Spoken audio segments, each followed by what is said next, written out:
Hello all, welcome back to the part 2 of the play, The Hour of Truth, which is written by Percival Wilde. Suppose if you have not watched the part 1 of this video, click the I button here, go back, watch and come back.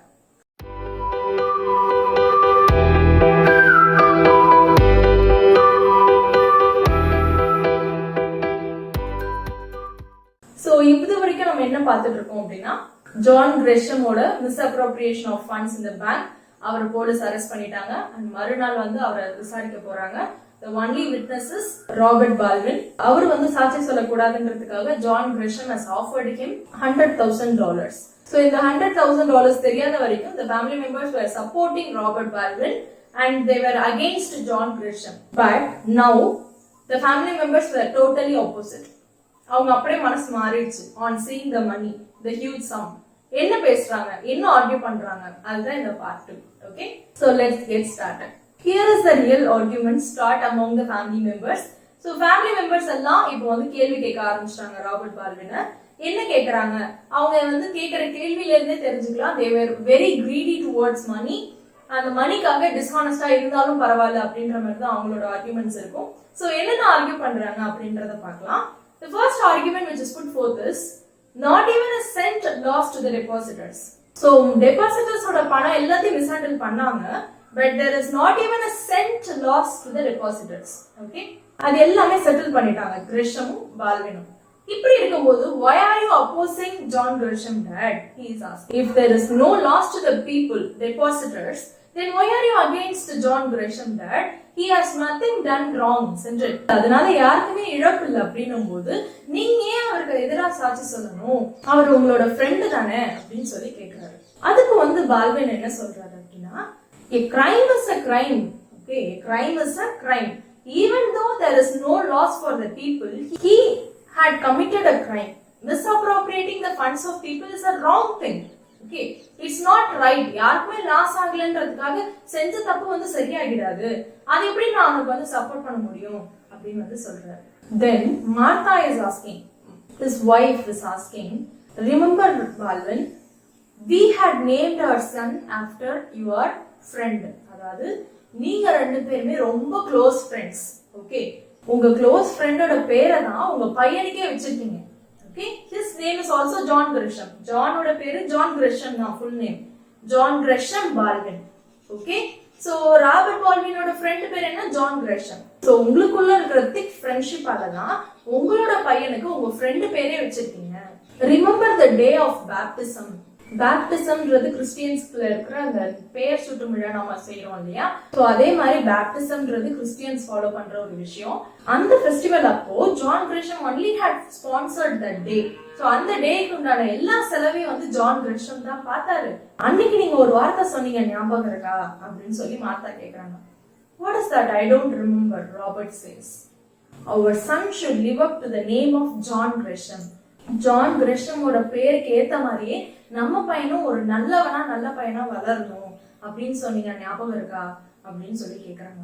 Is it so? நான் அப்படி சொன்னா, அப்படி சொல்லியிருந்தாலும் அப்பா அவன் நல்லவனா தான் இருந்தான். ஆனா now he is not like that. Now he came apart from the way of honesty. Our honesty follow பண்ற வரைக்கும் தான் I was a loyal employee in his bank. When he goes in the way of dishonesty, I will part away from him. அவர்கிட்ட நான் சேர மாட்டேன்.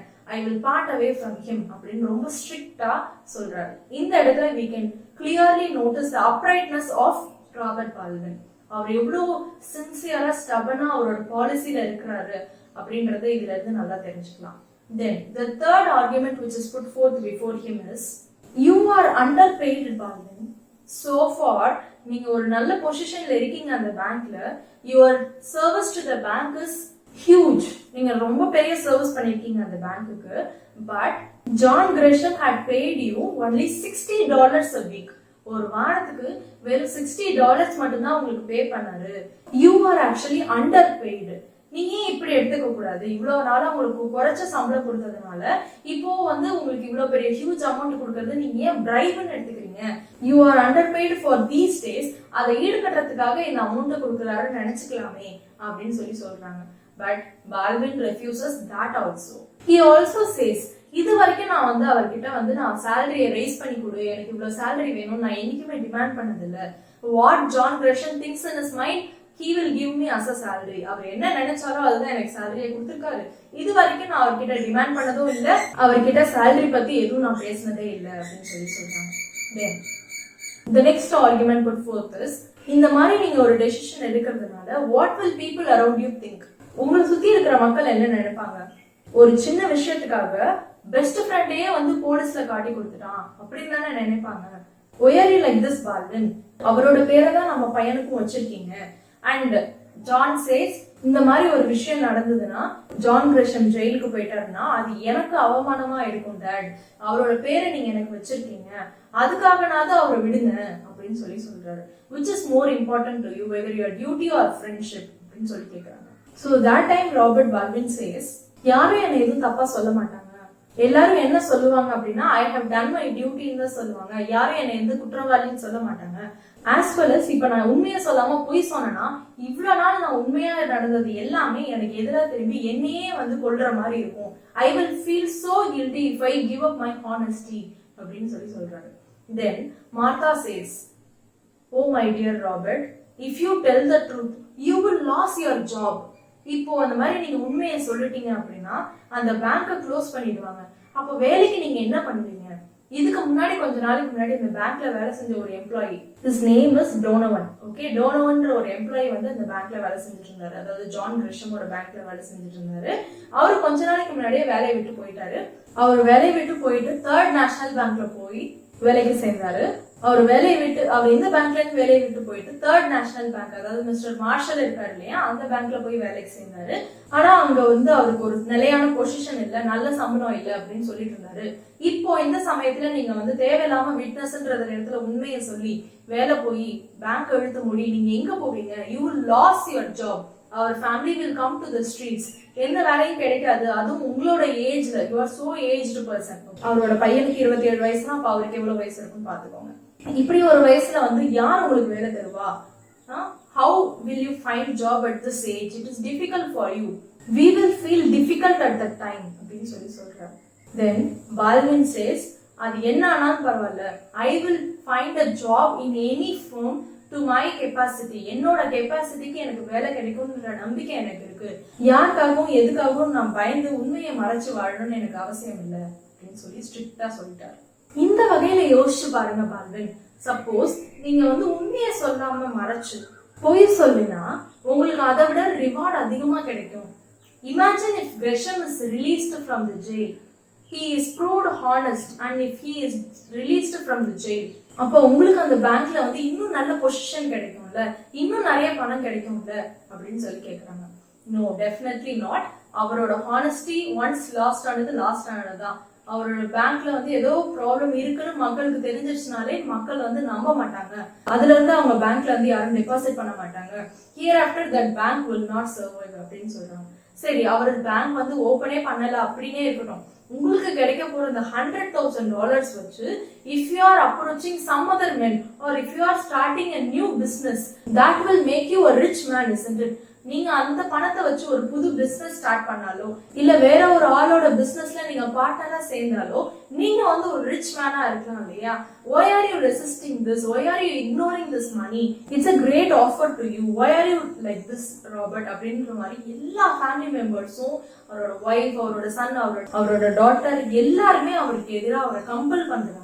they all are forcing him to hide the truth. எல்லாருமே force பண்றாங்க அவரோட உண்மையை வந்து மறைக்கணும், அவர் வந்து பொய் சொல்லணும் அப்படின்றதுக்கு எல்லாருமே ஃபோர்ஸ் பண்றாங்க. at this point Baldwin became very furious. ரொம்ப கோவமாயிட்டாரு. அவர் மேலேயே அவர் கோவம் வருது, ஃபேமிலி மெம்பர்ஸ் எல்லாரும் மேலேயும் கோவம் வருது. he started scolding everybody. he says, shams. Shams na people who cheat others. Okay, shams, liars, hypocrites, all of you. நீங்க எல்லாருமே ஒரு லயர், எல்லாருமே இப்படி இருக்கீங்க, எல்லாரும் சீட் பண்ண நினைக்கிறீங்க. அண்ட் நான் வந்து உங்களோட பெட்டர் கிடையாது, நீங்க எல்லாரும் இப்படி கிரீடியா இருக்கிறதுனால எனக்கு தான் கில்ட்டியா ஃபீல் ஆகுது. I am not happy that I am honest now. நீங்க எல்லாம் டிஸ்ஹானஸ்டியா இருக்கிறது எனக்கு இன்னும் கில்ட்டியா தருது அப்படின்னு சொல்லி புலம்பி அழ ஆரம்பிக்கிறார். So that time they heard a knock at the door. So everyone was blinking. Who's at the door? And it's Mr. Marshall. So mister Marshall வந்திருக்காரு. He is the president of third national bank. Evie is ask, shall I show him in that? அவரை உள்ள கூப்பிடவா அப்படின்னு கேட்குறாங்க Evie. So அதுக்கு சொல்றாரு Balan, yes of course in all ways let him come inside. So Marshall is coming inside. He is seeing all the family members and he is coolly starting his conversation. So எல்லாரையும் நல்லா விசாரிக்கிறாரு. How are you Mrs. Balvin? How are you Balvin? அப்படின்ற மாதிரி எல்லார்கிட்டையும் விசாரிக்கிறாரு. So Martha வந்து அந்த டைம்ல, so you will be speaking something personal, let us go outside அப்படின்னு சொல்றாங்க. இல்ல நீங்க எல்லாம் இங்கே இருக்கலாம், நான் சொல்ல போற விஷயத்த நீங்க எல்லாருமே கேட்கணும் அப்படின்னு சொல்றாரு. So what he has said means, if you feel like coming to Third National Bank this week, the position is waiting for you அப்படின்னு சொல்றாரு. So everybody was shocked and immediately Balvin is asking, do you mean that Mr. Marshall? நீங்க சொல்றது உண்மையா அப்படின்னு கேக்குறாரு. If I don't mean, I won't say it. நான் அதை மீன் பண்ணலன்னா அதை சொல்லவே மாட்டேன் அப்படின்னு சொல்றாரு. And he also added, I have just met John Gresham. John Gresham told everything to me. அவர் உனக்காக கொடுத்த ஆஃபர், இவ்வளோ பெரிய சமயம் நீ ரிஜெக்ட் பண்ணிட்ட, ஹானஸ்டி தான் முக்கியம்னு சொல்லி நீ வெளில வந்தது, அவர் எல்லாத்தையுமே என்கிட்ட சொன்னாரு. I was totally impressed. So I would like to give a job, a good position for you in my bank. நீங்க ஃப்ரீயா இருந்தீங்கன்னா வாங்க, a position is always waiting for you அப்படின்னு சொன்னார்.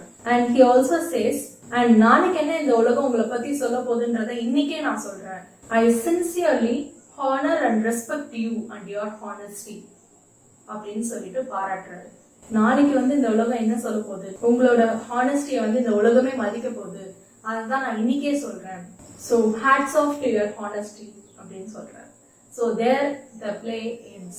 Here you can see the behavioral changes of the people. பணம் இல்லாத போது ஒரு மாதிரி, பணம் இருக்கும் போது ஒரு மாதிரி. How the character of the man is changing, isn't it? Nowadays, honest and upright men like Robert Baldwin is very rare, isn't it? So இந்த மாதிரி ஒரு tough timesலயும் அவரோட honesty, அவரோட uprightness யாருக்காகவும் விட்டு கொடுக்கல. And God is watching everything, and that is why he is rewarded at the end. Whereas one who goes in a dishonest way, John Gresham, is punished at last. John Gresham himself confessed his guilt. அவரே அவரோட குற்றத்தை ஒத்துக்கிட்டு அவர் வந்து போலீஸ்ல சரணடைஞ்சிட்டார். So by this you can understand the message. Honesty is rewarded, whereas dishonesty is punished. The ultimate message of the story is, being honest may not get you many friends, but it will give you the right ones. ஹானஸ்டா இருக்கிறதுனால உங்களுக்கு நிறைய friends கிடைக்காம இருக்கலாம், but கொஞ்சம் friends கிடைக்கிறவங்களும் உண்மையா இருப்பாங்க. So உண்மையான friends வேணுமா இல்ல நிறைய ஃப்ரெண்ட்ஸ் வேணுமா அப்படின்றத நீங்க தான் டிசைட் பண்ணணும். I hope you learned a life message in this lesson, and I hope you liked the lesson too. If you like the video, just hit the like button, and if you are not our subscriber, do subscribe to our channel and click the bell icon for more updates. Meet you again with another interesting video. Until then, it's bye from Nitya. Bye.